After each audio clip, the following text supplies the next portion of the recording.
जसं का गणपतीचं उदाहरण दिलं तुम्हाला की माणूस सुट्टी घेतो माझी स्ट्रीम बघण्यासाठी, म्हणजे फार मोठी गोष्ट असू शकते.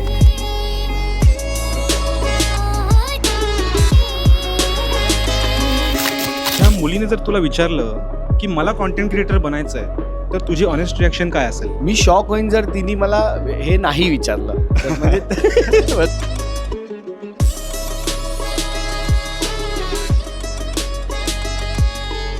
मला तुम्हाला हा प्रश्न विचारायचा आहे की बिग बॉस सारखा आम्हाला 24/7 CMO ऑफिस मधून भविष्यात लाईव्ह स्ट्रीम बघायला भेटेल का? बिग बॉस मध्ये ड्रामा आहे, CM ऑफिस मध्ये डिसिजन आहे. ड्रामा 24/7 बघू शकता, डिसिजन मेकिंग 24/7 तुम्ही पाहू शकणार नाही. But I am very open for live casting the entire decision process.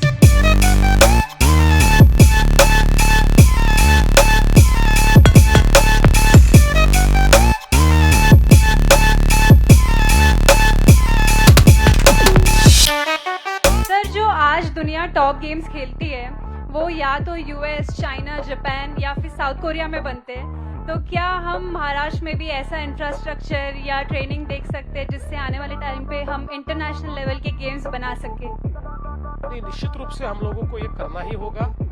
और मैं तो ये मानता हूँ कि अभी ये राइट समय है कि जब हम लोग हमारे लिए नहीं वर्ल्ड के लिए गेम्स तैयार करें, हमारे यहाँ तैयार हो और वर्ल्ड उस प्रकार के गेम्स खेले.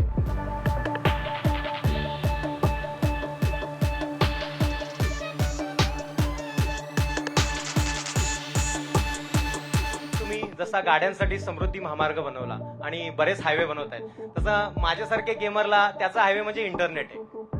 तर मी बघतो की महाराष्ट्रामध्ये बऱ्याच खेड्यापाड्यांमध्ये, ग्रामीण भागामध्ये तेवढं पॉवरफुल इंटरनेट अजूनही नाहीये. तर आम्हाला लॅग फ्री सर्व्हिस आणि चांगल्या क्वालिटीची स्ट्रीमिंग कधी करायला मिळेल? निश्चितपणे मला असं वाटतं की हा अतिशय महत्वाचा प्रश्न आहे. याकरता अगदी शेवटच्या गावापर्यंत आपण फायबर घेऊन चाललो आहोत.